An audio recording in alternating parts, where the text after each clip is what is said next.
Hoy día quisiera que escudriñáramos los versículos 20 al 25 que el hermano Simón ya leyó en la mente, pensando el título de esta enseñanza, que es la iglesia que Dios quiere que seas. La iglesia que Dios quiere que seas.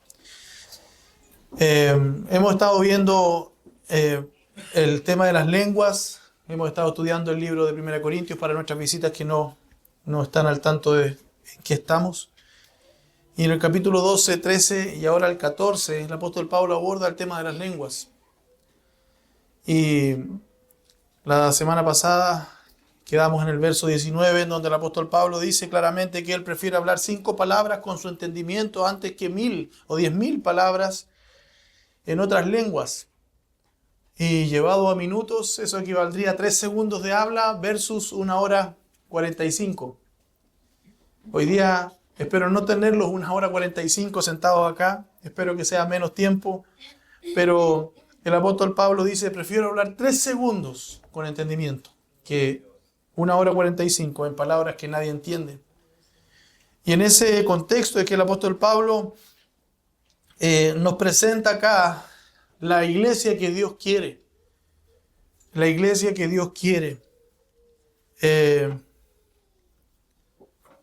Y vamos a ver 4 puntos en esta mañana. Y el primer punto es la iglesia inmadura. Una iglesia inmadura piensa como un niño. El segundo punto es la forma madura de pensar con respecto a las lenguas, según el profeta Isaías, porque el apóstol Pablo cita al profeta Isaías. El tercer punto, un niño se comporta como niño porque piensa como un niño. Y finalmente, un hombre maduro predica.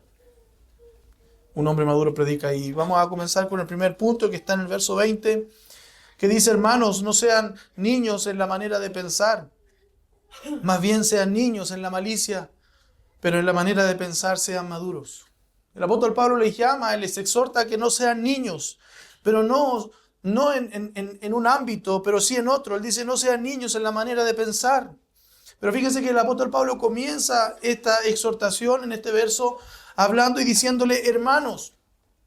No les dice paganos, no les dice inconversos, no les dice no creyentes, le dice hermanos. Él reconoce que ellos eran sus hermanos. Él establece una cercanía con sus hermanos. Y el apóstol Pablo usa, ¿cierto?, esta palabra y les exhorta que no sean niños como en su manera de pensar, que literalmente está hablando en su mentalidad. No sean de mentalidad infantil. La palabra griega que el apóstol usa es fren, que tiene relación con las emociones, con la mente y con facultades cognitivas. No sean niños en su forma de pensar. Anteriormente el apóstol Pablo nos dijo que él, cuando era niño, pensaba como niño, hablaba como niño, razonaba como niño, pero cuando ya dejó de ser niño, lo que era de niño pasó y ahora comienza a pensar de una manera madura. Y claramente, hermanos, los corintios se estaban llevando por las emociones, ¿cierto? Al entrar en estos cultos de manera con éxtasis, desenfrenado, de acuerdo con lo que estaban viendo en la cultura greco-romana y cómo esta cultura estaba siendo implantada en la iglesia, de tal manera que las lenguas al final eran coprolalias, cosas que nadie entendía, no eran ni un idioma, y solamente lo hacían para llegar a un cierto éxtasis. El apóstol Pablo lo que hace en este versículo, hermanos, después de haberle planteado todo el argumento que le presentó con respecto a la inferioridad de las lenguas versus las profecías, apela a su mente. Apela a su buen uso de la mente. Y hasta este punto el apóstol Pablo les había enseñado, ¿cierto?, en su mente, en su entendimiento, cuál era principalmente esa inferioridad. Haciendo un breve repaso podemos ver que las lenguas, hermanos, son inferiores a la profecía, como lo planteó el verso 1 al verso 5 del capítulo 14. También avanzó un poco más adelante para enseñarles que las lenguas sin interpretación vienen a ser como inútiles, ¿cierto?, del verso 6 al 15. Y siguió luego haciéndoles ver que el uso del don de esta manera es más inconveniente que una bendición, en los versos 16 al 19. Y ahora aquí en el verso 20 lo que hace el apóstol Pablo es apelar a su buen sentido, apelar a su entendimiento. El apóstol no solo le dice que no sean niños en la manera de pensar, no solo le dice que no sean niños en la mentalidad que ellos tenían, sino además le dice que sean niños en la malicia. O sea, en cierta manera, hermanos, el ser niño es bueno, pero en la malicia. Ese es el contraste que les pide a los corintios, que no sean niños en su razonamiento, en su mentalidad, pero que sean niños en la malicia, literalmente que sean infantiles. No en la forma de entender las cosas, sino en la malicia, sino en la maldad. El verbo que el apóstol Pablo utiliza aquí es nepiazo, que significa actuar como un bebé de manera inocente, como un bebé que no se da cuenta de la maldad, que no piensa en la maldad, es inocente. Y fíjense, hermanos míos, que la diferencia entre un niño y un adulto es que el niño busca cosas pequeñas, busca cosas sin importancia. ¿Cuántas veces vemos a nuestros hijos peleando por un juguete que ni siquiera está bueno, un juguete que tiene poco valor? Quizá hasta puede ser una parte de un juguete, pero nuestros hijos están peleando por eso, por cosas pequeñas, cosas sin importancia, cosas que el adulto despreciaría. El niño quiere aquello que no tiene valor. Sin embargo, hermano, el niño manifiesta un espíritu de inocencia. El niño es inocente en su forma de pensar. Y claramente, hermano, los corintios estaban buscando las cosas sin valor, como era el lucir antes de edificar la iglesia. Ellos estaban buscando ser populares. Ellos estaban buscando resaltar en la congregación antes de lo que realmente era importante, que era la edificación de la iglesia. Separaban unos y otros en cualquier momento en el culto y comenzaban a hablar en lenguas de manera desenfrenada y no procurando lo importante que era la edificación de la iglesia, sino aquello que no tenía ni una importancia, que era lucir en la congregación. Hermano, el ser niño ante lo malo, es decir, comportarse de manera inocente, es la condición que se exige para quien se acerca a Dios y participa en el culto público de Dios. Todo varón que se pare en este púlpito debe estar a cuenta con el Señor. Todo varón que se pare en este púlpito debe haber sido santificado, haberse consagrado para poder pararse en este púlpito y llevar una liturgia santa. Inclusive más adelante vamos a ver que la Biblia dice que todos convencen, todos juzgan, y no está hablando precisamente de todos los creyentes, está hablando de todos los que llevan la liturgia, todos los que se paran en el púlpito a predicar, todos los que hablan en este lugar. Pablo les dice, volviendo al texto, hermano, no piensen como niños, sino sean niños en cuanto a lo malo, sean ingenuos en la maldad, pero piensen como adultos, piensen de manera madura. Es por esto, hermano, que el Señor Jesús, inclusive allá en Mateo 18, le dijo a sus discípulos cuando estaban preguntándose quién sería el mayor en el reino de los cielos. Fíjense la respuesta que les da. Dice, en aquel momento se acercaron los discípulos a Jesús diciendo, ¿quién es el mayor en el reino de los cielos? Él, llamando a un niño, lo puso en medio de ellos y le dijo, en verdad les digo que si no se convierten y se hacen como niños, no entrarán en el reino de los cielos. Así pues, cualquiera que se humille como este niño, ese es el mayor en el reino de los cielos. Cualquiera que sea como ese niño. Y fíjense los discípulos lo que querían. ¿Quién de nosotros va a ser mayor cuando estemos en tu reino? De las cosas que estaban preocupados, de lucir. Estaban preocupados de ser prominentes, estaban preocupados de tener cierta estatura o cierto rango en el cielo. Hermano, ¿acaso te preocupa a quién vas a mandar cuando estés en el cielo? ¿Acaso te preocupa qué rango vas a ocupar en el cielo? Hermano, los discípulos buscaban algo sin valor. Buscaban ser mayores, mientras que Jesús les hablaba de lo importante que era realmente ser igual que un niño, ingenuo como un niño. El niño no busca los primeros lugares.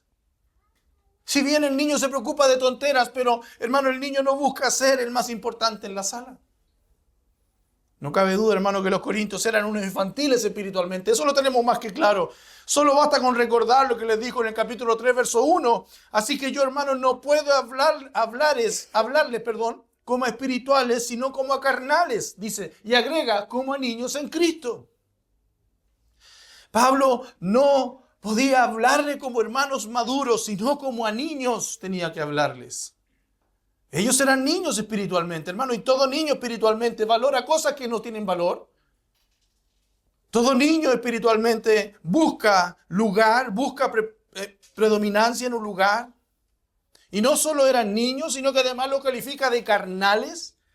Y esa carnalidad, hermano, era evidente. Solo basta con hacer un repaso de todos los pecados en los que estaban cayendo los corintios. Y voy a hacer un repaso rápidamente. Primero, estaban cayendo en pecados de división y sectarismo, en el capítulo 1 y el capítulo 3. El problema estaba en que los corintios se estaban dividiendo en grupos partidistas. Algunos decían que se identificaban con Pablo, otros decían que se identificaban con Apolos o con Pedro, y algunos decían ser más espirituales y se identificaban con Cristo. Y eso era división, eso es pecado. También habían problemas de orgullo espiritual y carnalidad. En el capítulo 13 el apóstol Pablo le deja en evidencia que aunque eran creyentes, su conducta era carnal. Se gloriaban en sus dones y en su conocimiento, pero actuaban con celos, con contiendas y con vanagloria. Allá en el capítulo 5 vemos claramente el problema que había en la iglesia de Corinto, que era fornicación y había inmoralidad sexual en la iglesia. Un hombre tenía relaciones con la esposa de su padre, que probablemente era su madrastra, pero aún así, hermano, y lo peor era que la iglesia estaba orgullosa, en vez de estar compungida, arrepentida y entristecida. El apóstol Pablo les dice: ustedes se han envanecido. En vez de haberse lamentado, haber llorado y haber echado a ese perverso de medio de ustedes, ustedes están envanecidos. Eran niños. Habían pleitos entre hermanos allá en el capítulo 6, verso 1 al 8. Algunos creyentes se demandaban mutuamente uno a otro ante tribunales seculares por cosas materiales. Cuando el apóstol Pablo le pregunta: ¿acaso no hay sabiduría entre ustedes para que juzguen y diriman?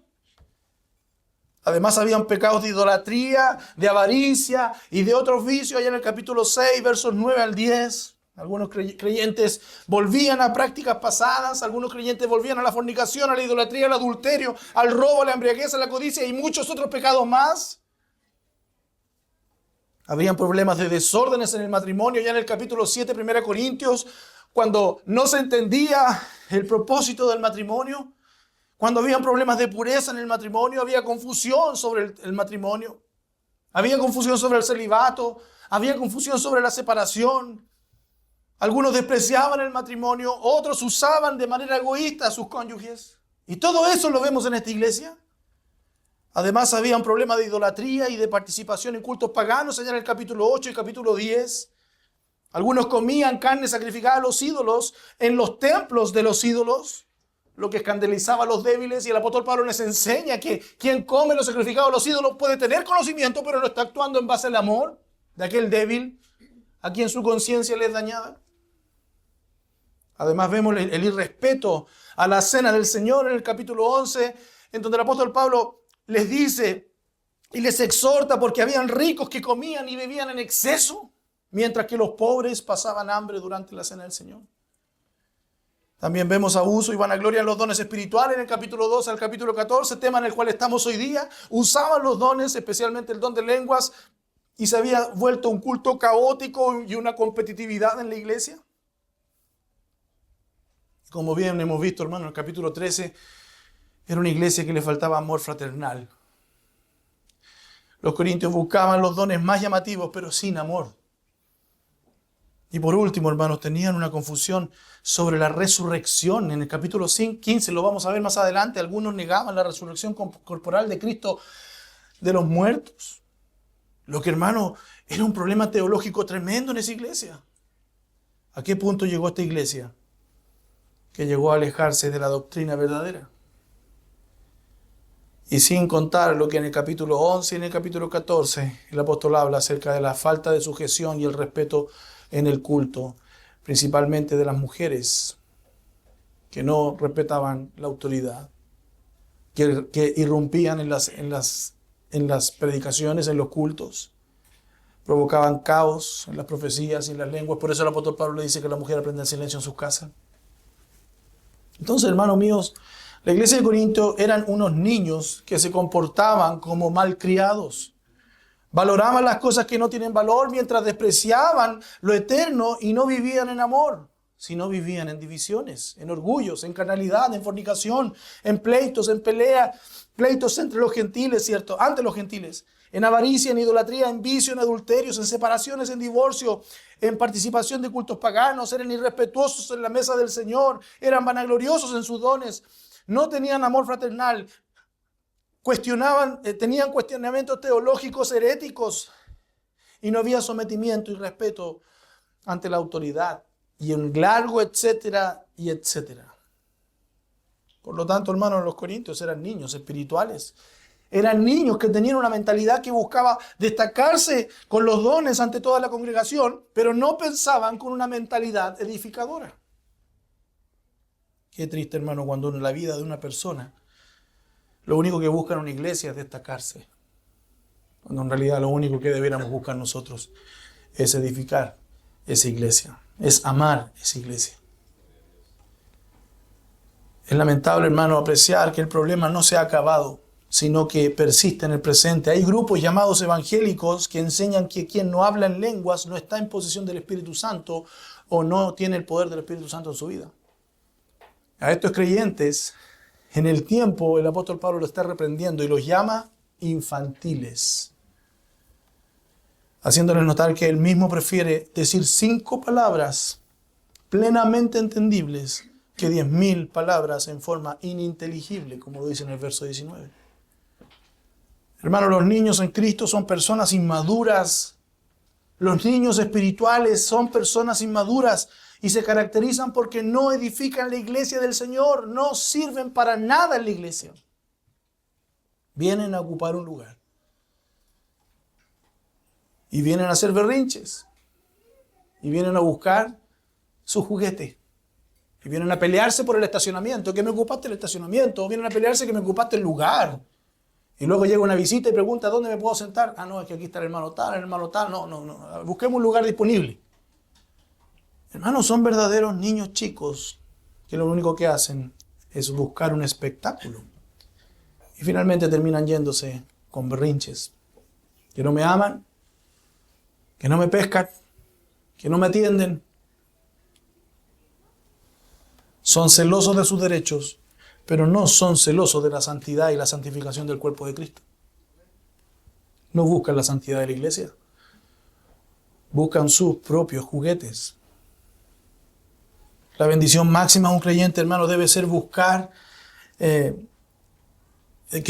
¿cierto? No es alardear de su espiritualidad con expresiones bíblicas incorrectas, sino la de ayudar a un niño en Cristo a convertirse en un hombre maduro que sea capaz de mantenerse firme en medio del violento turbión de doctrinas que procuran derribarlo y llevarlo a un lugar, de un lugar para otro.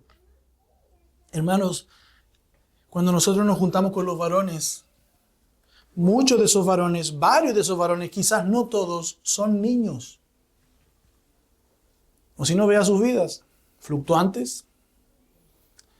El día jueves estuvimos con los varones, estamos en el capítulo 4 del libro, que no les voy a decir a las damas para que no lo lean, porque si no les van a exigir más. Pero hermanos, todos nos poníamos en la balanza y veíamos que realmente hemos hecho un pésimo trabajo como varones. O alguno salió airoso de ese día diciendo, no, yo soy un Job. Yo me levanto de madrugada, presento holocausto por mis hijos, por si hayan pecado mis hijos. Yo oro todos los días por ellos. ¿Todos salimos así? ¿O no? Yo creo que no. Porque nuestras familias hablarían de eso. Y ese es un punto, ni siquiera leyeron el capítulo. Muchos. Hermanos, somos niños. ¿Y sabe lo que hace un hombre maduro? Ayuda a un niño a volverse un hombre maduro. Le ayuda a caminar, le enseña, lo levanta cuando se tropieza. El apóstol Pablo en Efesios 4, verso 11 dice, y él dio a algunos el ser apóstoles, a otros profetas, a otros evangelistas, a otros pastores y maestros. Y escuche cuál es el propósito. A fin de capacitar a los santos para la obra del ministerio, para la edificación del cuerpo de Cristo, hasta que todos lleguemos a la unidad de la fe y del pleno conocimiento del Hijo de Dios, a la condición de un hombre maduro, a la medida de la estatura de la plenitud de Cristo. Entonces ya no seremos niños sacudidos por las olas y llevados de aquí para allá por todo viento de doctrina, por la astucia de los hombres, por las artimañas engañosas del error. Vamos a dejar de ser niños y eso es lo que hace Dios con su iglesia. Él envió apóstoles que ya están allá en la presencia de Dios. Él envió profetas a lo largo de toda la historia del Antiguo Testamento. Él envió evangelistas y hoy día tienen sus iglesias pastores y maestros que nos enseñan la palabra para poder ser capacitados para la obra del ministerio. Esa obra que finalmente es edificar el cuerpo de Cristo. Tú estás en este lugar, en esta iglesia, para edificar tu iglesia. No para hacer mañas, no para hacer berrinches, sino para edificar tu iglesia, para ayudarle a otros niños a crecer en la verdad. Y qué triste, hermano, cuando vemos vida de hombres viejos que son verdaderamente niños, infantiles espiritualmente, fluctuantes de allá para acá. Debe entenderse, hermano, que lo importante para un niño es la emoción, no es la utilidad, no es ser útil. Si es emocionante, me gusta, si no, no. Fíjense que el verso 20 del capítulo 14 de Corintios dice, y nos plantea la manera de pensar de un ser maduro. No sean niños en la manera de pensar, más bien sean niños en la malicia, pero en la manera de pensar sean maduros. Y como recién veíamos, hermanos, que el infantilismo espiritual lleva a buscar los primeros lugares para ser visto y destacar en la congregación, buscando solamente la edificación de sí mismo y no la edificación de la iglesia, que es un infantilismo que es egoísta y que es malicioso. Esta condición, hermano, contrasta con la mentalidad de un adulto.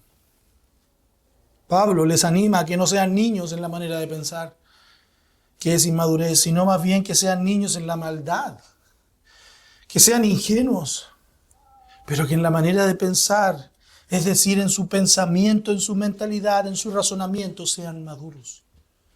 Piensa como un hombre, hermano. Déjate de pensar como un niño. Es interesante notar, hermano, que el sentido de la palabra sean, cuando les dice ahí en el verso 20, sean maduros. Esa palabra no es ser en un estado estático. No le está diciendo el apóstol Pablo que hoy día ustedes son maduros, así que sean maduros. Esa palabra tiene el sentido de llegar a ser, de progresar hasta ser maduro. Pablo no dice simplemente sean maduros como si ya lo fueran, sino prosésense hacia la madurez. Y al ser la misma palabra de la oración anterior, no sean niños en la manera de pensar, ahora dice sean maduros en la manera de pensar, el sentido es similar. Hermano, no progreses hacia la inmadurez espiritual, porque tus decisiones pueden llevarte hacia la inmadurez espiritual. Hoy día puedes estar muy bien. Hoy día tu fe puede ser una roca y estar sobre la roca que es Cristo Jesús, pero mañana tu fe puede estar en el suelo. Mañana puedes estar, como decía un pastor, en la esquina de la iglesia chupándote el dedo, como los niños lo hacen, ¿no? ¿Qué le pasó a tu hijo? No, está amurrado, chupándose el dedo ahí. No quiere estar con nadie, no, está ahí amurrado el niño. ¿Por qué? Porque no se hizo lo que quiso. Hermano, tus decisiones te pueden llevar a ser inmaduro espiritualmente, y así lo explica el libro de Hebreos capítulo 5, verso 11. Acerca de esto dice, tenemos mucho que decir y es difícil de explicar, puesto que ustedes, ¿cómo te explico? Hermano, el autor dice de Hebreos, ¿cómo te lo explico? ¿Cómo te lo explico si usted se ha hecho tardo para oír? Puesto que ustedes se han hecho tardos para oír. Pues aunque ya debieran ser maestros, dice, ya debieran estar enseñando a otros a madurar, otra vez tienen necesidad de que alguien les enseñe los principios elementales de los oráculos de Dios. Ya han llegado a tener necesidad ¿de qué? De lo que bebe un niño, de leche. Y no de alimento sólido. Y es ahí, hermano, en donde nosotros, los pastores, debemos que llamar al hermano y decirle, hermano, ¿cómo está? Pastor, hermano, lea su Biblia. Hermano, ore. Hermano, asista a la congregación. Hermano, no deje de congregarse. Una y otra vez, volviendo a tener que dar leche y no poder dar el alimento sólido. Porque todo el que toma leche, solo leche, dice, no está acostumbrado a la palabra de justicia. Porque es niño. ¿Cómo te lo explico si tú te has hecho tardo para oír? Pero el alimento sólido es para los adultos, los cuales por la práctica, dice, por la práctica, tienen los sentidos ejercitados para discernir el bien y el mal. Hermano, hay momentos de debilidad en nuestra vida, pero la madurez espiritual te ayuda a discernir cuando es algo malo. No tienen idea cómo me golpeó en mi corazón lo que pasó ahora. Pero yo debo ser maduro y decirle, Señor, es tu culto, es tu gloria, es tu palabra. Dame gracia para ser un hombre y predicar tu palabra. Porque lo que sucedió ahora fue un desprecio. Y es triste. Pero no voy a ir corriendo a una esquina a chuparme el dedo. Voy a seguir como lo hace un adulto. Seguir alimentando a tu pueblo. Hermano, el autor de Hebreos dice que los creyentes se han hecho, dice en el verso 11. Y el verbo ginomai es el mismo verbo que se usa en 1 Corintios, que implica un proceso. Ellos no eran niños, sino que se hicieron niños. ¿Por qué? Porque se hicieron tardos para oír. Inmaduros por sus propias decisiones. No fue una condición impuesta, sino que fue el resultado de su negligencia espiritual. Rechazaron crecer en discernimiento y práctica, por lo cual su capacidad de entender verdades más profundas se estancó.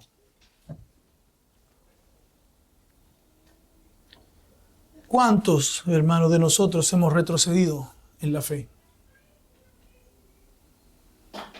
¿Cuántos de nosotros hoy día necesitamos arrepentirnos de nuestra rebeldía y no hacernos tardos para oír? ¿Cómo estás, hermano? Bien. Esa es la mentira más grande que muchos decimos cuando nos preguntan cómo estamos. Cuando debiéramos decir, estoy mal. Porque yo como adulto discierno que mi corazón está turbado. Yo como adulto discierno que mi corazón hoy día no quiere adorar al Señor. Y necesito tu oración, hermano. Pero muchos creemos que somos maduros y no lo somos. Ninguna antigüedad, hermano, en la iglesia, en la fe, en el cristianismo, constituye rango, constituye grado. Ninguna. Hemos visto grandes hombres caer en pecado. Yo he visto grandes hombres, hermano, caer en pecado. Y hoy día, espiritualmente, ser débiles. Ya no tienen poder en sus predicaciones, ya no tienen poder en sus palabras, ya no tienen la influencia que antes tenían, porque se hicieron tardos para oír. Recuerde lo que dice Gálatas, capítulo 5, verso 16. Digo pues, anden por el Espíritu, y no cumplirán el deseo de la carne. Anden, y eso es una decisión. ¿Cómo tú andas en el Espíritu mañana, lunes, cuando te levantes? Primero, yendo a tu refugio, yendo a tu secreto y orando a Dios y derramándote ante Él, orando, leyendo su palabra, rogando a Dios por tu familia, por tu esposa, por tus hijos, con nombre y apellido. ¿Sabe la primera pregunta que me hizo José Andrés el día viernes en la mañana? No sé si está aquí, parece que no. ¿Intercediste por tu familia? Me pregunto. ¿Y adivinen cuál fue la respuesta? Por supuesto que no. Hermano, eso fue un chiste, pero me golpeó. ¿Cómo andó en el Espíritu entonces? Hermano, ¿cómo pretendes andar en el Espíritu si no eres capaz de leer tu Biblia? De orar, de interceder. Porque la consecuencia de andar en el Espíritu es, y no cumplirán el deseo de la carne. O sea, nosotros batallamos con nuestra carne todos los días. Y nosotros vemos el celular, no, pecado, pecado. En la televisión, pecado, pecado. El bar, pecado, pecado. Una mujer, pecado, pecado. Pero nunca matas tu carne. ¿Cómo matas tu carne? Andando en el Espíritu. Y poco a poco vas a tener menos deseo del bar, del celular, de la televisión o de lo que sea. Porque el deseo de la carne es contra el espíritu y el del espíritu es contra la carne. Pues estos se oponen el uno al otro de manera que ustedes no pueden hacer lo que deseen. Si yo alimento más mi carne, hermano, aunque yo en mi corazón anhele estar en la presencia del Señor, estar en el secreto con Él, mi carne no va a querer y no voy a poder hacer lo que yo desee. Pero si yo alimento más mi espíritu, aunque mi carne me tire a cometer esos pecados, no lo voy a hacer porque no me lo va a permitir. Porque mi espíritu va a gobernar y voy a andar en el espíritu y ya no voy a satisfacer más esos deseos. Luego me voy a acordar de aquel tiempo en que pecaba todos los días y voy a decir, gracias Señor, la gloria es tuya, pero ya no estoy en esos días. Ya no peco con tanta peridiosidad. Hermano, el punto es que tanto el ser maduro espiritualmente en la manera de pensar como el no ser niño en la manera de pensar es una decisión que cada creyente debe dar. La lucha la das en tu mente. Romanos 12:1 dice, por tanto, hermano, les ruego por la misericordia de Dios que presenten. Esa es la lucha, esa es la decisión que debes tomar tú. Presenten sus cuerpos como sacrificio vivo y santo. Pero muchos de nosotros nos presentamos como sacrificio vivo, pero no santo. Porque cada día pecamos, cada día hacemos inmundicia y nos presentamos como sacrificio vivo y corrupto ante la presencia del Señor. No, preséntate tu cuerpo como sacrificio vivo y santo, aceptable a Dios, que es el culto racional de ustedes. Y no se adapten, a este mundo. Y eso es una decisión también. No se adapten a este mundo, sino transfórmense mediante la renovación de su mente, para que verifiquen cuál es la voluntad de Dios, lo que es bueno y aceptable y perfecto. Esa lucha tú la das en tu mente, esa lucha tú la das con tu cuerpo, pero tu mente debe gobernar tu cuerpo. Lo que nos lleva al segundo punto. La forma madura de pensar con respecto a las lenguas. El apóstol Pablo le dice, no sean niños en la forma de pensar. Y esto lo vemos en los versos 21 y 22. Dice, en la ley está escrito, por hombres de lenguas extrañas y por boca de extraños hablaré a este pueblo, y ni aun así me escucharán, dice el Señor. Así que las lenguas son una señal, no para los que creen, sino para los incrédulos. Pero la profecía es una señal, no para los incrédulos, sino para los creyentes. El apóstol Pablo aquí le está citando Isaías 28, 11 y 12, que dice, en verdad, con tartamudez de labios y en lengua extranjera, él hablará a este pueblo, el cual había dicho, aquí hay reposo, den reposo al cansado. Y aquí hay descanso, pero no quisieron lo mismo. Se hicieron tardos para oír. No quisieron escuchar. Lo primero que debemos entender, hermano, en esta forma madura de pensar con respecto a las lenguas, es que es una señal de maldición. Este texto, hermano, está en un contexto de juicio a Israel, lo que cita Isaías. Y alrededor de unos 15 años antes de que Isaías profetizara, el reino del norte, ¿recuerdan cómo hemos visto en el panorama en los días miércoles? El reino del norte de Israel fue conquistado y llevado a la cautividad por los asirios en el año 722 a.C., debido a ser incrédulos y a su apostasía. Y el profeta entonces advierte al reinado de Judá en el sur que a ellos les esperaba el mismo juicio a manos de los babilonios. O sea, tanto el reino del norte como el reino del sur les esperaba juicio. Los orgullosos líderes religiosos de Judá no estuvieron dispuestos a escuchar a Isaías. Su enseñanza, según ellos, era demasiado sencilla. Él les hablaba y decían ellos que como niños. ¿Por qué nos hablas como niños? De hecho, en el verso 9 del capítulo 28 de Isaías dice, ¿a quién enseñará conocimiento? ¿A quién interpretará el mensaje? ¿A los recién destetados? ¿A los recién quitados de los pechos?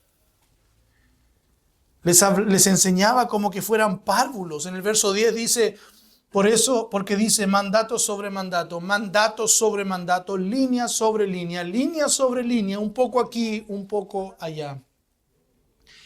Hermano, este es un principio de la predicación expositiva también. ¿Cómo tú le enseñas a tus hijos cuando son pequeños? Línea sobre línea. Línea sobre línea. Y vas y repites. Línea sobre línea. Y vas y repites. Línea sobre línea. Hasta que tu hijo aprenda. Dios les había hablado de forma sencilla con el propósito de que los menos maduros del pueblo de Dios, los niños, entre ellos pudieran entender de manera que ningún israelita tuviera excusa para no conocer la voluntad y la promesa del Señor. Él les habló como a niños. Y fíjense que la esencia de su promesa estaba en el versículo 12, que leímos, que dice, aquí hay reposo, den reposo al cansado, aquí hay descanso.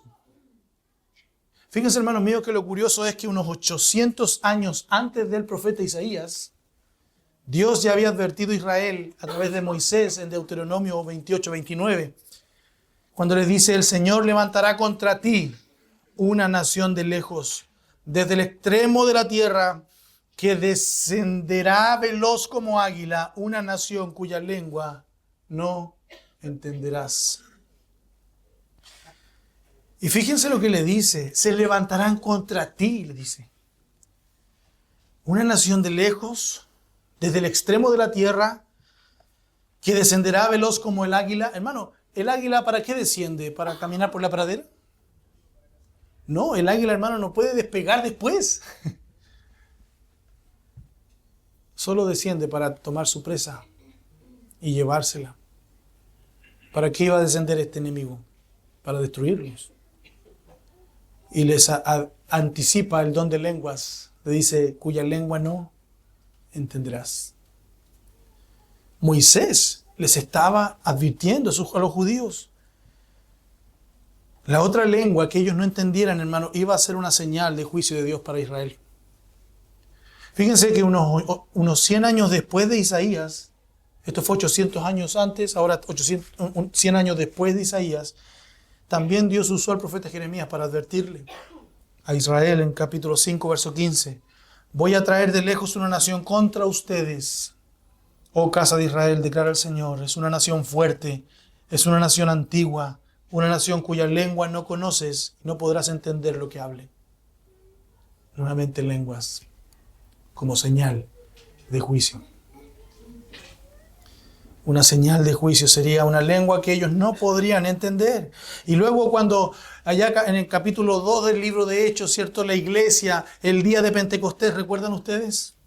¿Qué sucedió ahí? Capítulo 2. Empezaron a hablar en lenguas, idiomas. Hermano, y todos los judíos, los israelitas que estaban ahí, que venían de otros pueblos, ellos reconocieron los idiomas, dijeron, mira, está hablando en español, mira, está hablando en irlandés, mira, está hablando en ruso. Ellos deberían haber sabido, por lo que dice la Escritura, por Jeremías, por Moisés, por Isaías, que ese día era señal de que el fin del pueblo iba a venir. Estaba ipso facto. Porque era una señal. Porque Dios ya les había dicho. Su juicio había caído sobre el rebelde Israel y luego sobre el rebelde Judá. Y pregúntense ustedes, hermanos, ¿con cuánta más razón caería sobre el pueblo que ahora había crucificado al Hijo de Dios? Finalmente, el gran juicio cayó en el año 70 después de Cristo, cuando Jerusalén fue completamente destruida por el general romano Tito Vespasiano, que más tarde fue emperador. Más de 1 millón de judíos, hermanos, murieron durante ese asedio. Miles más fueron llevados cautivos. El templo de Jerusalén fue destruido y profanado. Y luego completamente la ciudad fue incendiada y fue quemada hasta los mismos cimientos. Hay un historiador que comentó que Jerusalén no tuvo historia durante 60 años, tal cual como el Señor Jesús lo predijo en Lucas 19, llorando sobre la ciudad. El Señor Jesús, estando ahí, dijo, porque sobre ti vendrán días, dice, cuando tus enemigos echarán terraplén delante de ti. O sea, te pisotearán, te sitiarán y te acosarán por todas partes. Te derribarán a tierra y a tus hijos dentro de ti, y no dejarán en ti piedra sobre piedra. Escuche bien, porque no conociste el tiempo de tu visitación. Porque no conociste el tiempo de tu visitación. Porque no hiciste caso a las lenguas. Porque las lenguas son señal de juicio.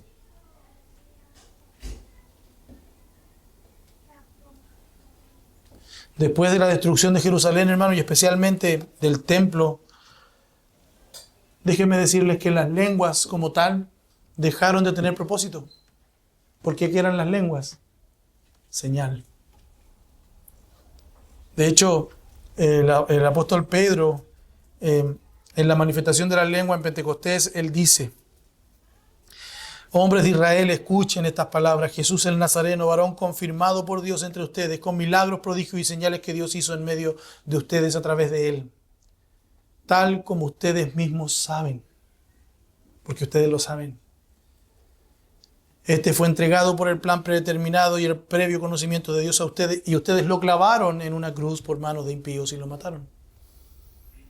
Versículo 36 dice: sepa pues con certeza toda la casa de Israel que este Jesús a quien ustedes crucificaron, Dios lo ha hecho Señor y Cristo. ¿Qué más claro que el mismo apóstol Pedro, diciéndoles: ustedes mataron al Mesías? Pero en segundo lugar vemos que esta es una señal de bendición, no para los judíos, sino para nosotros. Las lenguas eran una señal de juicio sobre Israel porque no escucharon al Señor. Por lo tanto, para nosotros los gentiles fue una señal de bendición, porque hoy día Cristo está trabajando a través de la iglesia. Como dice Pablo en Gálatas 3:28, no hay judío ni griego, no hay esclavo ni libre, no hay hombre ni mujer, porque todos son uno en Cristo Jesús. Hoy día ya no hay esa división. Inclusive a los mismos les escribe a sus compatriotas el apóstol Pablo allá en Romanos 11, a sus compatriotas, a sus hermanos de nación, a sus hermanos de sangre, con mucha compasión y tristeza, y dice: digo entonces, ¿acaso tropezaron para caer? ¿Ustedes tropezaron para caer? La respuesta es: de ningún modo. Pero por su transgresión ha venido la salvación a los gentiles, para causarles celo, dice. Y si su transgresión es riqueza para el mundo y su fracaso es riqueza para los gentiles, ¿cuánto más será su plenitud? O como dice la Reina Valera, cuando sean restaurados. Unos pocos versículos más adelante explica de forma más completa en el verso 25: porque no quiero, hermanos, que ignoren este misterio, para que no sean sabios en su propia opinión. Y ahí está el problema, que a Israel le ha acontecido un endurecimiento parcial hasta que haya entrado la plenitud. Pleroma, la plenitud, está hablando de todos los escogidos de la iglesia del Señor, de los gentiles. Así todo Israel será salvo, tal como está escrito: el libertador vendrá de Sión, apartará la impiedad de Jacob. Y pese a que el camino, hermano, siempre está abierto para cada judío de manera individual, solamente a través del evangelio de Cristo, el pueblo de Israel hoy día está bajo maldición. Pero es una señal de bendición para nosotros. Y por último, las lenguas eran una señal de autoridad, y todo esto el apóstol Pablo le dice a sus hermanos corintios para que piensen como adultos, piensen como hombres maduros. Recuerden que los apóstoles y los profetas fueron los que predicaron el juicio y prometieron la bendición, y su autoridad quedó validada por señales, prodigios y milagros, como dice 2 Corintios 12:12, Romanos 15:19. Y entre las señales que autenticaban este don y entre las señales que autenticaban la autoridad de los apóstoles estaba el don de lenguas. Es por esto una razón de por qué el apóstol Pablo en el capítulo 14, verso 18, él dice: yo hablo en lengua más que todos ustedes, porque yo soy un apóstol del Señor. Entonces, como señal, el propósito de la lengua llegó a su fin cuando terminó aquello lo que estaba señalando. Una persona que viaja en un auto, hermano, hacia una ciudad, puede ver la primera señal de la ciudad kilómetros atrás. Ve en la carretera una señal que dice 300 kilómetros más allá queda su destino. Y luego ve 100 kilómetros más allá, 200 kilómetros más allá, queda su destino. Luego llega a 50 kilómetros más allá, llega a su destino. Luego ve 10 kilómetros más allá, queda su destino. Sin embargo, después de que pasó el destino, ya no ve más señales en el camino. ¿Por qué? Porque ya pasó el destino, ya llegó a su destino. Las lenguas son lo mismo. ¿Por qué hoy día no vemos lenguas? Porque ya llegó lo perfecto. Porque ya Israel fue destruida. Porque ya los apóstoles están en la presencia de Dios.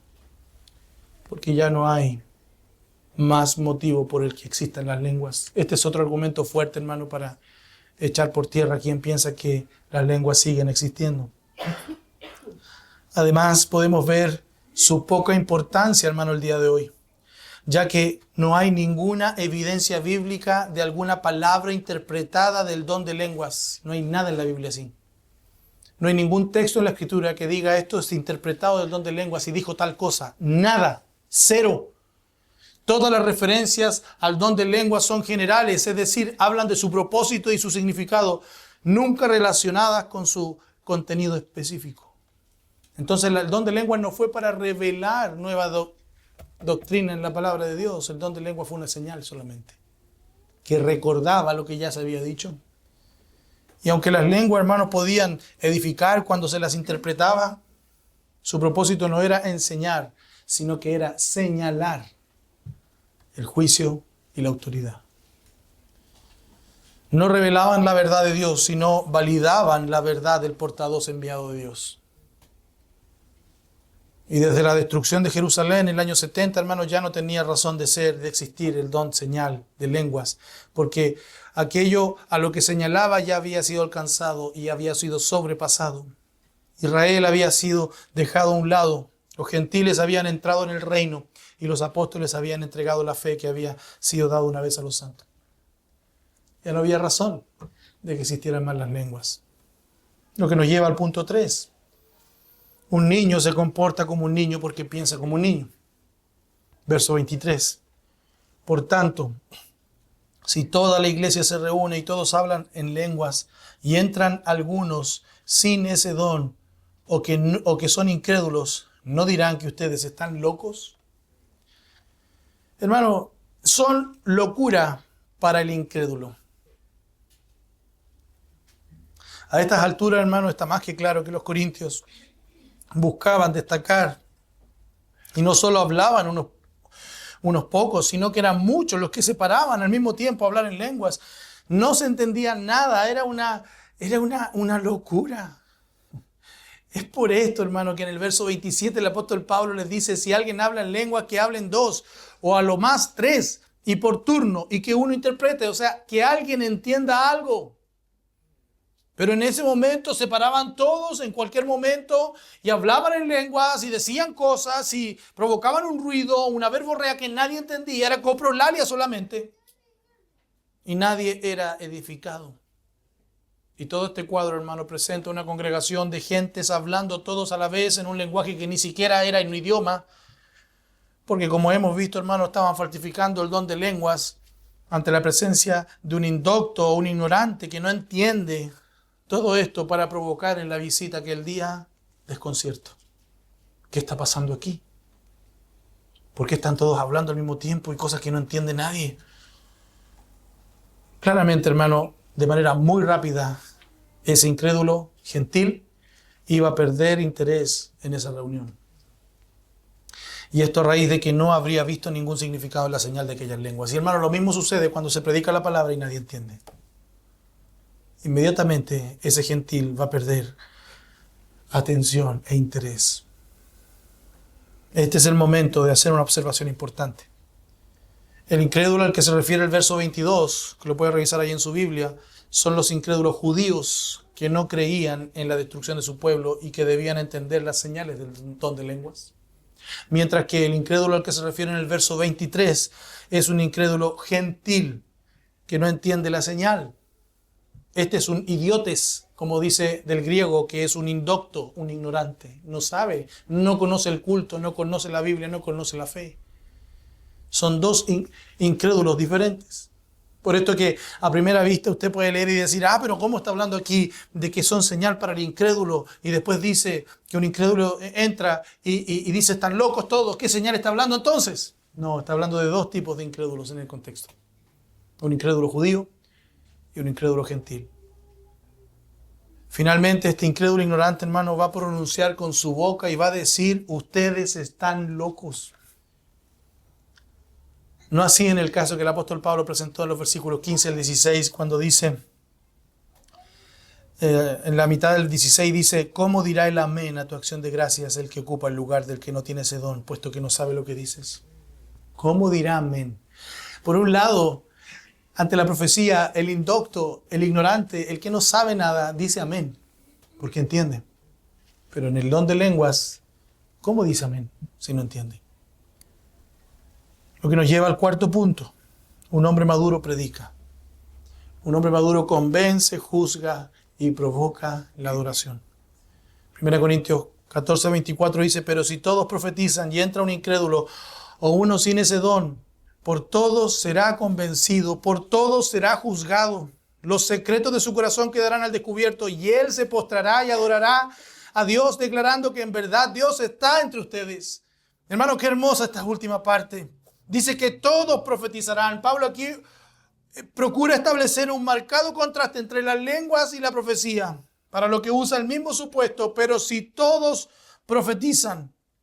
Y debemos entender, hermano, que el sentido del texto anterior es el mismo sentido del de acá, que no está hablando acerca de todos los hermanos en la congregación, está hablando de todos los que ministran el culto público de la iglesia, es decir, profetizaban en un lenguaje comprensible a los presentes.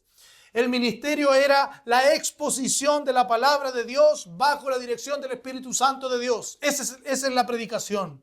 Esa es la exposición de la palabra de Dios. A eso se está refiriendo el apóstol Pablo cuando dice, si todos profetizan. Hermano, tanto el que dirige debe estar en consonancia con el Evangelio, como el que predica que debe estar en consonancia con el Evangelio, como el que obra que debe estar en consonancia con el Evangelio. Todos debemos estar predicando el mismo Evangelio, exponiendo la palabra de Dios. Tanto la alabanza debe estar en consonancia con la palabra de Dios, con el Evangelio. Por eso es que todos profetizan y luego dice todos convencen. Y en esa reunión la escritura expuesta desde el púlpito es aplicada a quienes habían concurrido a esa reunión. Todos ellos eran convencidos.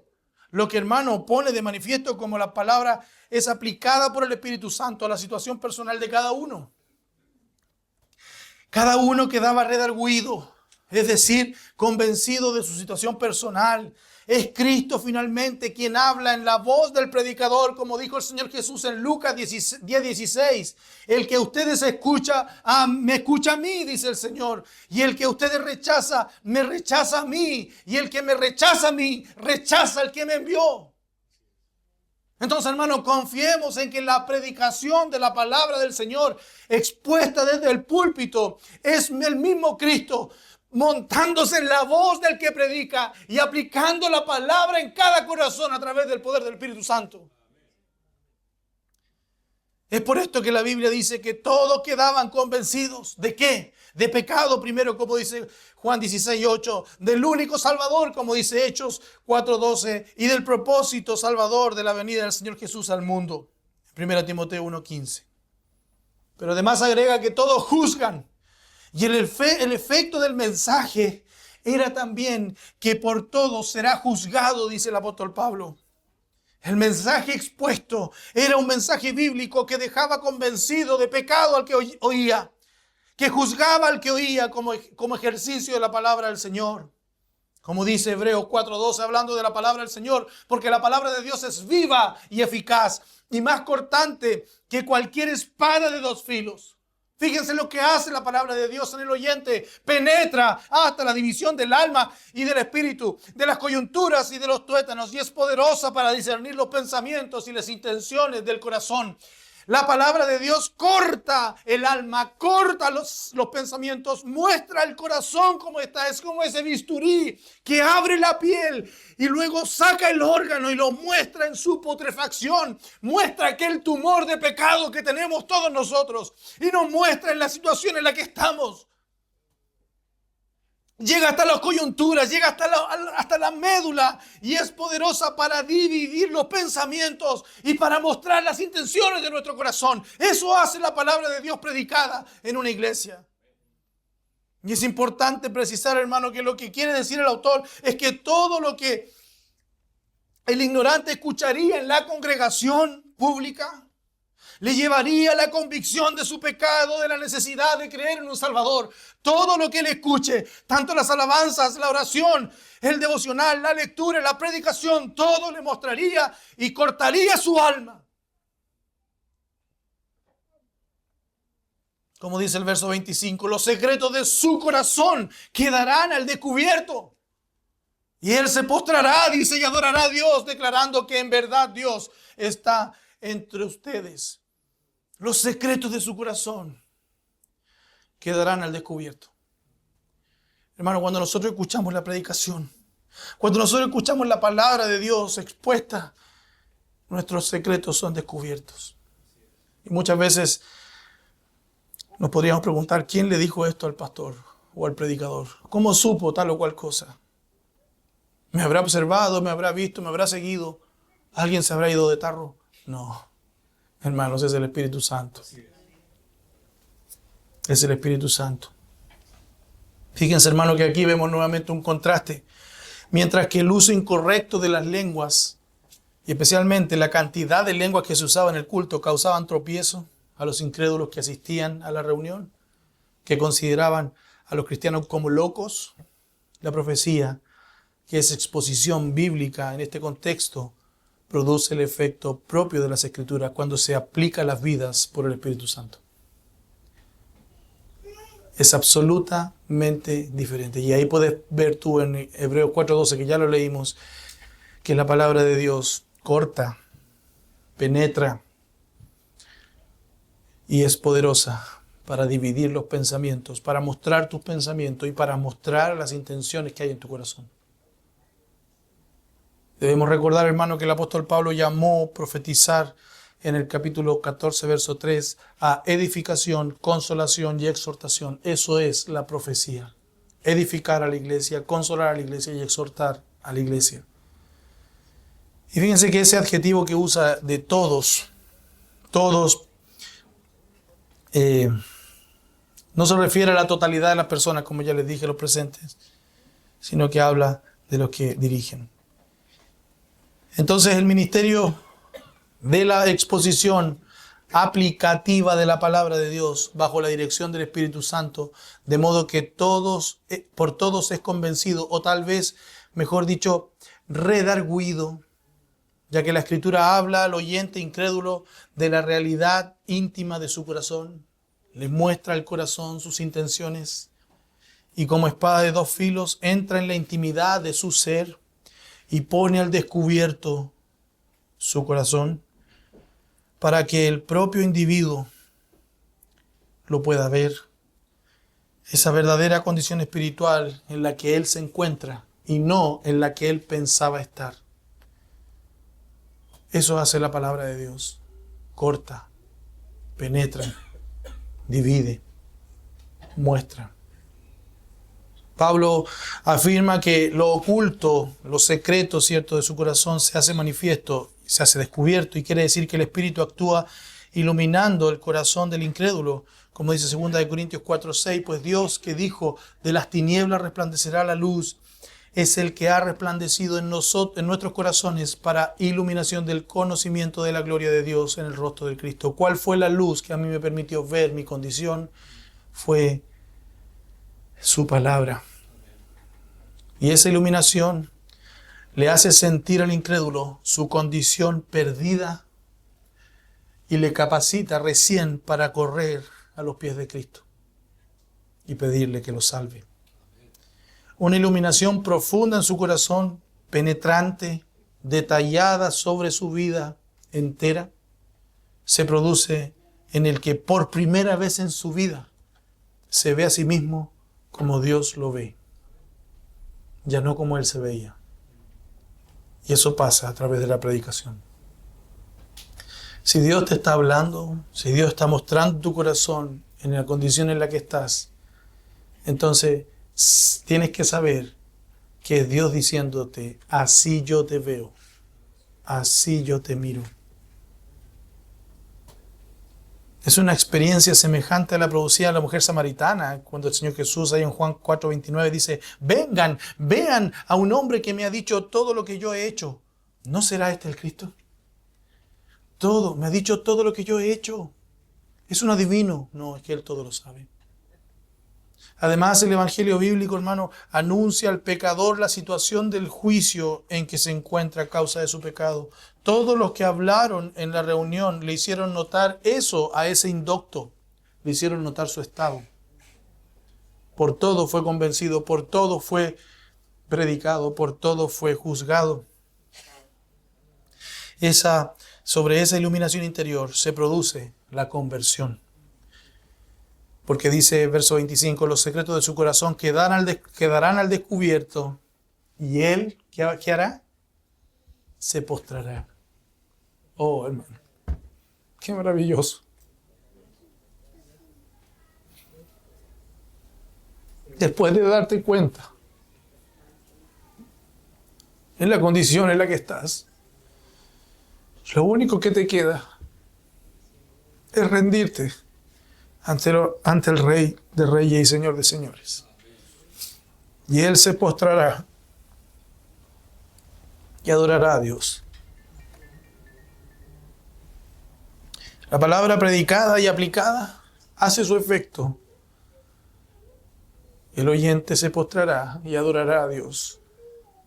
La predicación le ha hecho sentir su situación de perdición, que le lleva a entregarse a Dios en obediencia a su palabra. Dice Hechos 17:30, por tanto, habiendo pasado por alto los tiempos de ignorancia, Dios declara ahora a todos los hombres en todas partes que se arrepientan. Este es un mandato general para todos, incluyéndote a ti. Arrepiéntete, porque Dios te ha mandado a arrepentirte. Este arrepentimiento se manifiesta en aquel que escuchó la palabra de Dios y Dios le mostró su condición. Y en ese arrepentimiento él se postra ante Dios y le comienza a adorar como a Dios. Ya dejó, hay un cambio absoluto que se expresa en esa realidad de la conversión. Ya que, como dice el apóstol Pablo, se vuelve de los ídolos a Dios. En 1 Tesalonicenses 1:9 dice, pues ellos mismos cuentan acerca de nosotros, de la acogida que tuvimos por parte de ustedes y de cómo se convirtieron de los ídolos a Dios para servir al Dios vivo y verdadero.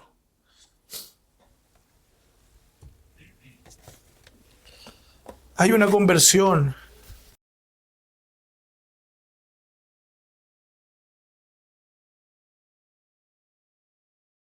Hay un cambio absoluto en la vida de aquel a quien Dios ha iluminado con su verdad, a quien Dios le ha mostrado cómo Él lo ve.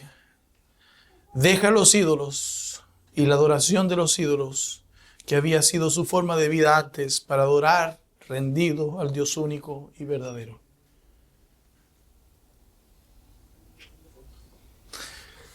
¿Cómo entonces una persona se puede llamar cristiano y seguir viviendo bajo la idolatría? Ninguno puede servir a dos señores, hermano. Así es. Ninguno.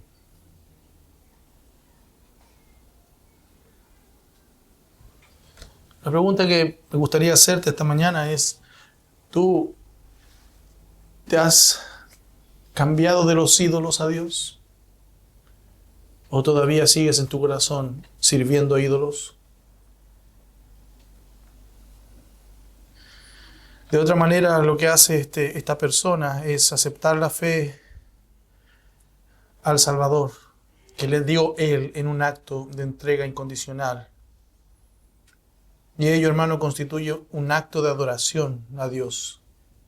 Porque en este minuto esa persona postrada le adora, reconociéndole como Dios.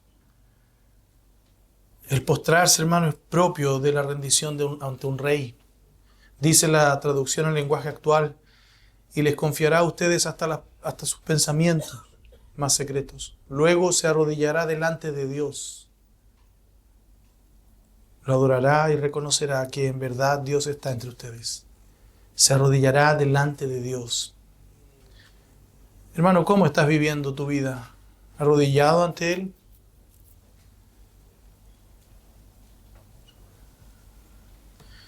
Y fíjense que va a declarar que en verdad Dios está entre ustedes después de adorar.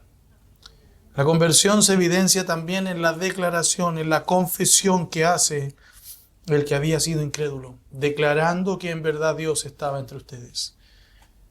Quien ha creído, testifica. Y el testimonio que sintetiza aquí el apóstol Pablo y pone en la boca del que adora es semejante a la declaración de Isaías que dice: en verdad tú eres un Dios que te ocultas, oh Dios de Israel, Salvador. Hermano, Dios no se muestra a cualquiera. Dios no se va a mostrar a un desobediente. Dios no se va a mostrar a un incrédulo. ¿Tú quieres conocer al Señor? Entonces ven hoy día y arrodíllate ante su presencia. Adórale como a Dios. Renuncia a tus ídolos porque Él no comparte su trono. Y sírvele como a Dios. La verdad creída es confesada públicamente. Según la revelación bíblica, es preciso que la fe sea acompañada de la profesión pública. No que esto sea un elemento para cumplir el ser salvo, sino una consecuencia de haber sido salvo. La confesión. La más elemental muestra de gratitud es manifestar lo que Dios hizo por nosotros. Si Dios está entre los creyentes, el cristianismo es el origen divino y el nuevo converso pasa a integrarse en la iglesia de Cristo como un nuevo hermano en la iglesia de Cristo.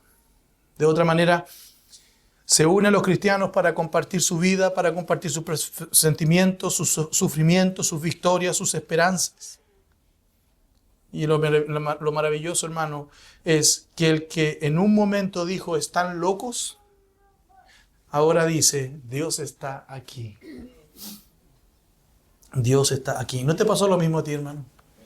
Que cuando tú veías de fuera el evangelio, cuando tú veías de fuera las iglesias, tú decías, esos están locos. Y hoy día tú estás en medio de ellos diciendo Dios está aquí. Dios está entre ustedes. Porque, hermano, la única forma en que Dios se manifiesta en una iglesia es cuando su palabra es explicada de manera clara. Y concluyendo, hermano, ¿qué tipo de iglesia eres tú? ¿Qué tipo de iglesia eres tú? ¿Eres el tipo de iglesia que busca lo que no tiene valor, al igual que un niño? ¿Eres ese tipo de iglesia que es un niño en su forma de pensar, pero un depravado en la maldad? ¿Eres el tipo de iglesia que busca brillar ante sus pares a través de los dones y talentos que Dios te ha dado? ¿Eres el tipo de iglesia que se complace en el pecado de los demás sin reprenderlo? ¿Eres el tipo de iglesia que abraza al que se llama hermano sin llevar una vida piadosa, siendo capaz de sentarte en su mesa o invitarlo a la tuya sin confrontarlo, convencerlo y juzgarlo por su pecado? ¿Eres esa iglesia en la que no está Dios presente y que el incrédulo te encuentra un loco por asistir a ese lugar y fingir ser un creyente con dones falsos? ¿Eres una iglesia sin amor por Dios, sin amor por su palabra, sin amor por su santidad, sin amor por su iglesia y sin amor por la edificación de esta misma? ¿Eres ese tipo de creyente? O quizás, y la gloria sea para el Señor, eres un creyente o el tipo de iglesia que piensa con madurez, pero es ingenuo en la maldad. Eres el tipo de iglesia que no se aparta de la palabra de Dios expuesta, que busca en sus profundidades y no deja caer a tierra ninguna de sus letras para estar avisado de los peligros y los tiempos que se avecinan. Eres el tipo de iglesia que no busca brillar ante los demás, ni busca ser reconocido por sus logros y años de trayectoria, por muy anciano que seas. Eres el tipo de iglesia que confronta, convence y juzga a todo aquel que no viene de rodillas ante el Rey soberano. Eres el tipo de iglesia en donde todo inconverso puede decir con sus labios, Dios está en ti. ¿Qué tipo de iglesia eres, hermano? ¿La que Dios quiere o la que tú piensas que eres? Que Dios bendiga su palabra en nuestros corazones. Padre Santo, te damos gracias por tu palabra. Perdónanos, Señor, por ser tan faltos, Padre Santo.